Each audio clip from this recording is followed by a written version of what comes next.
Well, with the exception of Feng Shui, really, I suppose house healing is not widely accepted. People dismiss it often as, lunacy or mumbo jumbo or superstition.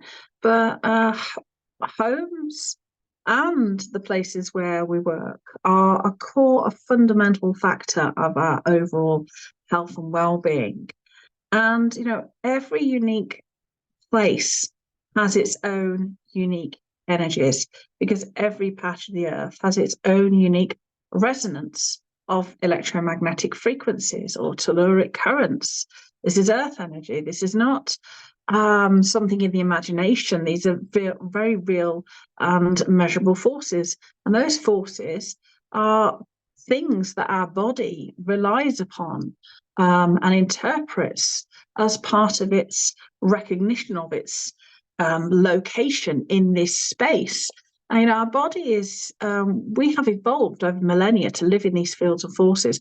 And although we may not consciously be aware of it, our body and our things like our pineal gland register these shifts in energies and they use this, they interpret this data that comes from these fields to say that this is a good space to do, live, or this is a good space to do work, or this is a good space to grow food, or this is a good space to rear animals. So we've long been attuned to these fields. And unfortunately, we've kind of lost this relationship between humans, our built environment, and the natural world.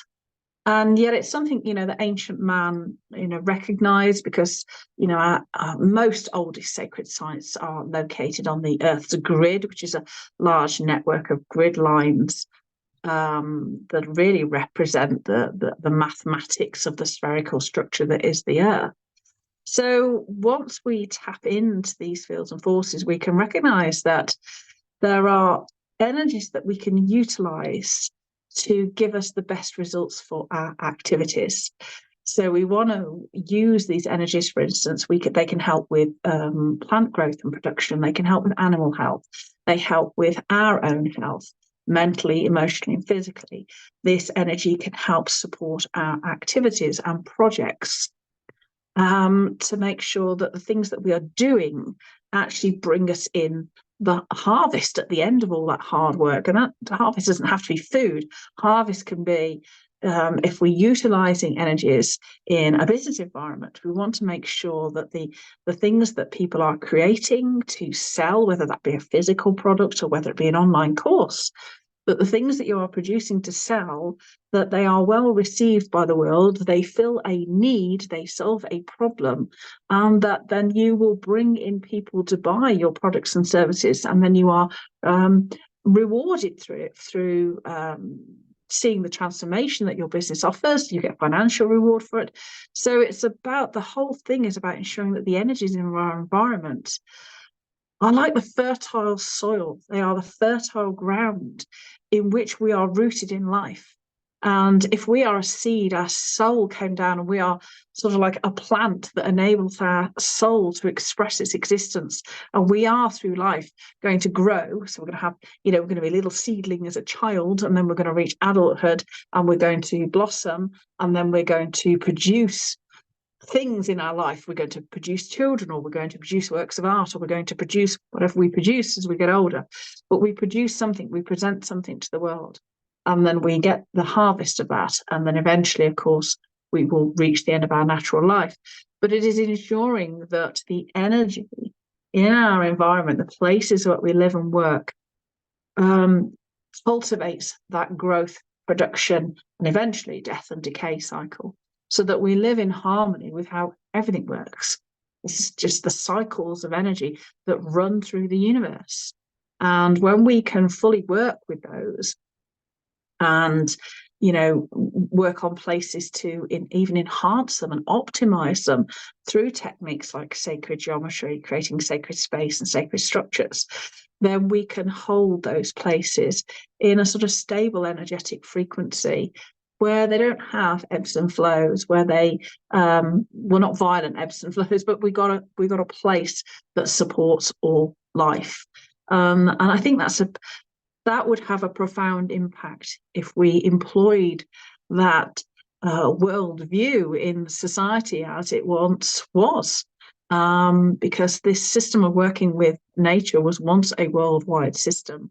We can see that through all sorts of ancient societies and things long buried and long gone. They were built in alignment. They recognised that there were key days in the solar year, the midwinter sunset and the midwinter sunrise, and the summer solstice sunset and sunrise.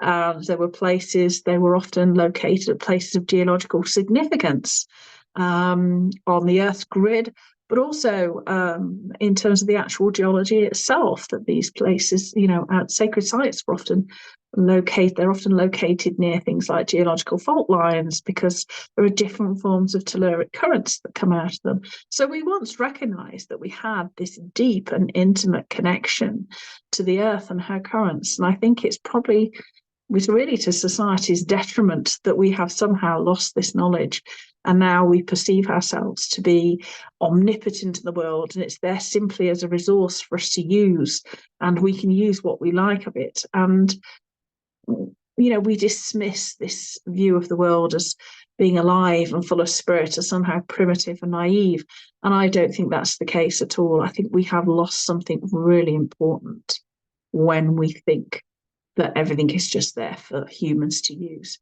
and we can use what we want.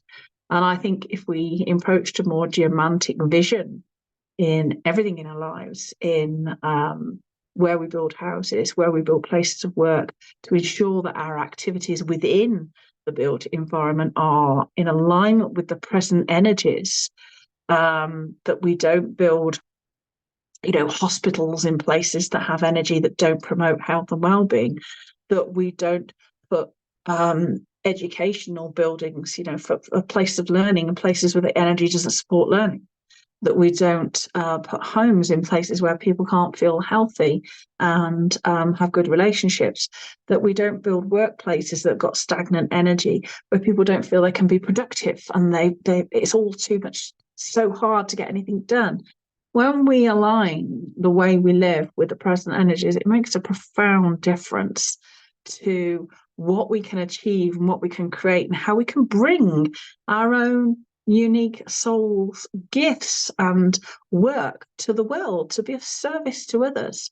Ultimately, geomancy is about creating a harmonious relationship, coming into right relationship with all the nested energy ecologies in which we live, so that each is supporting and complementing the other.